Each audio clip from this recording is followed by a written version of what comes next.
ఆదికాండము 24వ అధ్యాయము. అబ్రాహాము బహుకాలము గడిచిన వృద్ధుడై ఉండెను. అన్ని విషయములలోనూ యెహోవా అబ్రాహామును ఆశీర్వదించెను.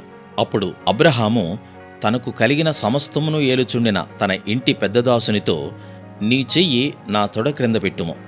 నేను ఎవరి మధ్య కాపురమున్నానో ఆ కనానీయుల కుమార్తెలలో ఒకదానిని నా కుమారునికి పెండ్లి చేయక, నా స్వదేశమందున్న నా బంధువుల యొద్దకు వెళ్ళి ఇస్సాకును నా కుమారునికి భార్యను తెచ్చినట్లు ఆకాశం యొక్క దేవుడును భూమి యొక్క దేవుడునైన యెహోవా తోడని నీ చేత ప్రమాణం చేయించదనెను. ఆ దాసుడు, ఈ దేశమునకు నా వెంట వచ్చుటకు ఒకవేళ ఆ స్త్రీ ఇష్టపడని ఎడల, నీవు బయలుదేరి వచ్చిన ఆ దేశమునకు నేను నీ కుమారుని తీసుకుని పోవాలనా అని అడుగగా, అబ్రాహాము, అక్కడికి నా కుమారుని తీసుకుని పోకూడదు సుమే. నా తండ్రి ఇంట నుండి, నేను పుట్టిన దేశము నుండి నన్ను తెచ్చి నాతో మాటలాడి నీ సంతానమునకు ఈ దేశమునిచ్చేదనని ప్రమాణం చేసి నాతో చెప్పిన పరలోకపు దేవుడగు యెహోవా తన దూతను నీకు ముందుగా పంపును. అక్కడ నుండి నీవు నా కుమారునికి భార్యను తీసుకుని వచ్చెదవు. అయితే నీ వెంట వచ్చుటకు ఆ స్త్రీ ఇష్టపడని ఎడల ఈ ప్రమాణం నుండి విడుదల పొందెదవు. కాని నీవు నా కుమారుని అక్కడికి తీసుకుని పోకూడదని అతనితో చెప్పెను. ఆ దాసుడు తన యజమానుడగు అబ్రాహాము తొడ క్రింద తన చేయి పెట్టి ఈ సంగతి విషయమై ప్రమాణం చేశాను. అతడు తన యజమానుని ఒంటెలలో 10 ఒంటెలను, తన యజమానుని ఆస్తిలో శ్రేష్టమైన నానా విధములగు వస్తువులను తీసుకుని పోయెను. అతడు లేచి అరంనహరాయిములోనున్న నాహోరు పట్టణము చేరి సాయంకాలమందు స్త్రీలు నీళ్లు చేదుకునవచ్చు వేళకు ఆ ఊరి బయటనున్న నీళ్ల బావి యొద్ద తన ఒంటెలను మోకరింపచేసి ఇట్లనెను, నా యజమానుడగు అబ్రాహాము దేవుడవైన యెహోవా, నేను వచ్చిన కార్యమును త్వరలో సఫలము చేసి నా యజమానుడగు అబ్రాహాము మీద అనుగ్రహము చూపుము. చిత్తగించుము, నేను ఈ నీళ్ల ఊట యొద్ద నిలుచున్నాను. ఈ ఊరివారి పిల్లలు నీళ్లు చేదుకొనుటకు వచ్చుచున్నారు. కాబట్టి నేను త్రాగునట్లు నీవు దయచేసి నీ కడవను వంచుమని నేను చెప్పగా, నీవు త్రాగుము, నీ ఒంటిలకును నీళ్లు పెట్టిదినని ఏ చిన్నది చెప్పునో ఆమెయే నీ సేవకుడైన ఇస్సాకు కొరకు నీవు నియమించినదై ఉండునుగాక. అందువలన నీవు నా యజమానుని మీద అనుగ్రహము చూపితివని తెలుసుకొందునెనెను. అతడు మాటలాట చాలింపకముందే అబ్రాహాము సహోదరుడైన నాహోరు భార్యయగు మిల్కా కుమారుడైన బెతూయేలుకు పుట్టిన రిబ్కా కడవ భుజము మీద పెట్టుకుని వచ్చెను. ఆ చిన్నది మిక్కిలి చక్కనిది. ఆమె కన్యక, ఏ పురుషుడును ఆమెను కూడలేదు. ఆమె ఆ బావిలోనికి దిగిపోయి కడవను నీళ్లతో నింపుకొని ఎక్కి రాగా, ఆ సేవకుడు ఆమెను ఎదుర్కొనుటకు పరిగెత్తి, నీ కడవలో నీళ్లు కొంచెము దయచేసి నన్ను త్రాగనిమ్మని అడిగాను. అందుకామె, అయ్యా త్రాగుమని చెప్పి త్వరగా తన కడవను చేతిమీదికి దించుకొని అతనికి దాహమిచ్చాను. మరియు ఆమె అతనికి దాహమిచ్చిన తరువాత, నీ ఒంటెలు త్రాగుమట్టుకు వాటికిని నీళ్లు చేదిపోయిదనని చెప్పి త్వరగా గాడిలో తన కడవ కుమ్మరించి తిరిగి చేదుటకు ఆ బావికి పరుగెత్తుకొని పోయి అతని ఒంటెలన్నిటికీ నీళ్లు చేదిపోసెను. ఆ మనుషుడు ఆమెను తేరిచూచి తన ప్రయాణమును యెహోవా సఫలము చేసెనో లేదో తెలుసుకునవలని ఊరకుండెను.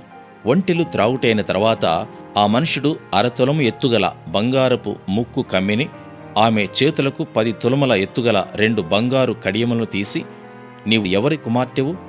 దయచేసి నాతో చెప్పుము. నీ తండ్రి ఇంట మేము ఈ రాత్రి బస చేయుటకు స్థలమున్నదా అని అడిగాను. అందుకామె, నేను నాహోరుకు మిల్కా కనిన కుమారుడగు బెతూయేలు కుమార్తెనెనెను. మరియు ఆమె, మా యొద్ద చాలా గడ్డియు మేతయు రాత్రి బస చేయుటకు స్థలమును ఉన్నవనగా, ఆ మనుషుడు తన తల వంచి యెహోవాకు మ్రొక్కి, అబ్రాహామును నా యజమానుని దేవుడైన యెహోవా స్తుతింపబడుగాక. ఆయన నా యజమానునికి తన కృపను తన సత్యమును చూపుట మానలేదు.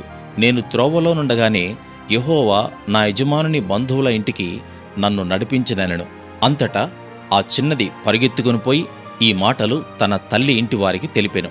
రిబ్కాకు లాబానన్నొక సహోదరుడుండెను.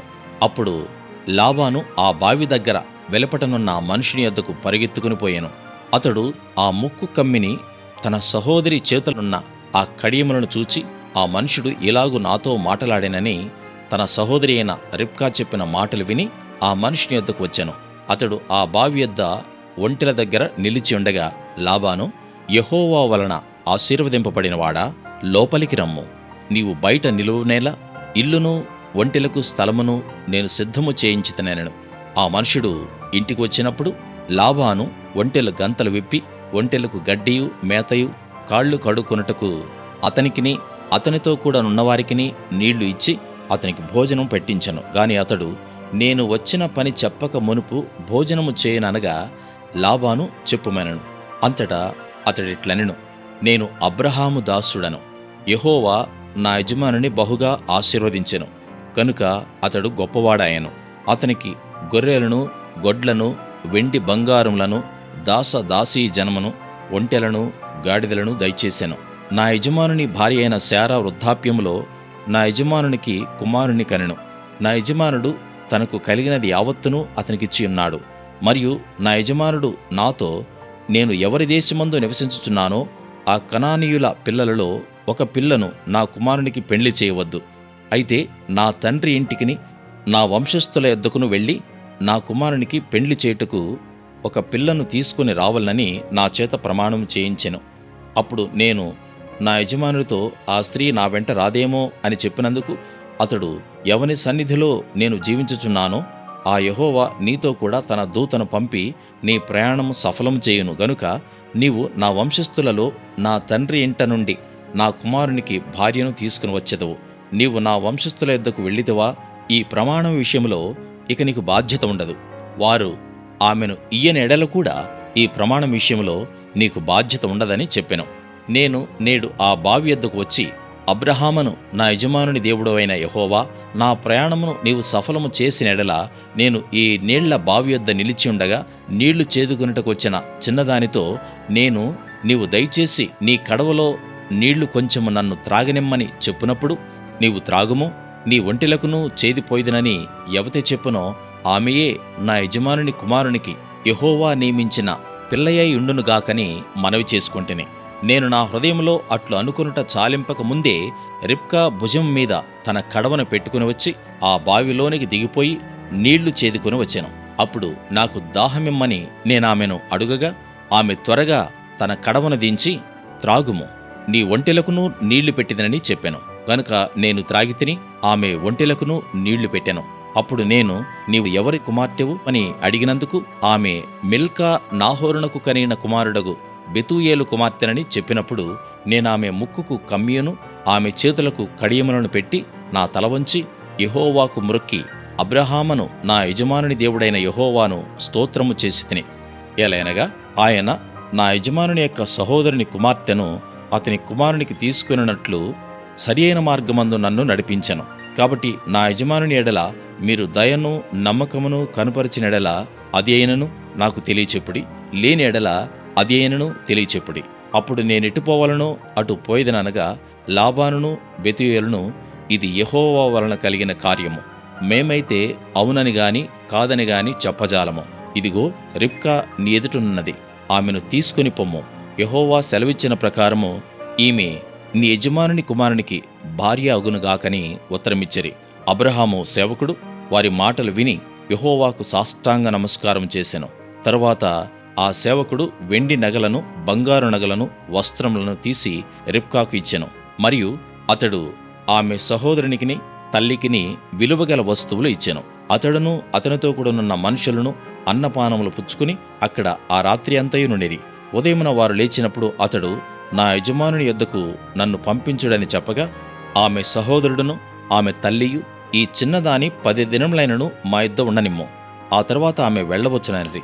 అప్పుడతడు, యెహోవా నా ప్రయాణమును సఫలం చేసిన గనుక నాకు తడవు కానియక నన్ను పంపించుడి, నా యజమానుని యొద్దకు వెళ్ళిదునని చెప్పినప్పుడు వారు ఆ చిన్నదానిని పిలిచి ఆమె ఏమనునో తెలుసుకుందామని చెప్పుకొని రిబ్కాను పిలిచి, ఈ మనుషునితో కూడా వెళ్ళెదవా అని ఆమెనడిగినప్పుడు వెళ్ళేదనెను. కాబట్టి వారు తమ సహోదరి అయిన రిబ్కాను ఆమె దాదిని అబ్రహాము సేవకుని అతనితో వచ్చిన మనుషులను సాగనంపినప్పుడు వారు రిబ్కాతో, మా సహోదరి, నీవు వేలకు తల్లివగుదువుగాక, నీ సంతతి వారు తమ పగవారి గవనిని స్వాధీనపరుచుకుందురుగాక అని ఆమెను దీవింపగా రిబ్కాయు ఆమె పనికత్తెలను లేచి ఒంటెలనెక్కి ఆ మనుషుని వెంబడి వెళ్ళిరి. అట్లు ఆ సేవకుడు రిబ్కాను తోడుకుని పోయెను. ఇస్సాకు బేయర్ లహైరోయి మార్గమున వచ్చి దక్షిణ దేశమందు కాపురముండెను. సాయంకాలమున ఇస్సాకు పొలములో ధ్యానింప బయలువెళ్లి కన్నులెత్తి చూచినప్పుడు ఒంటెలు వచ్చుచుండెను. రిబ్కా కన్నులెత్తి ఇస్సాకును చూచి ఒంటి మీద నుండి దిగి మనల్ని ఎదుర్కొనుటకు పొలములో నడుచుచున్న ఆ మనుషుడెవరని దాసునడుగ్గా అతడు, ఇతడు నా యజమానుడని చెప్పెను. కనుక ఆమె ముసుగు వేసుకొనెను. అప్పుడా దాసుడు తాను చేసిన కార్యములన్నీయూ ఇస్సాకుతో వివరించి చెప్పెను. ఇస్సాకు తల్లి అయిన శారా గుడారంలోనికి ఆమెను తీసుకుని పోయెను. అట్లు అతడు రిబ్కాను పరిగ్రహింపక ఆమె అతనికి భార్య ఆయెను. అతడు ఆమెను ప్రేమించెను. అప్పుడు ఇస్సాకు తన తల్లి విషయమై దుఃఖ నివారణ పొందెను.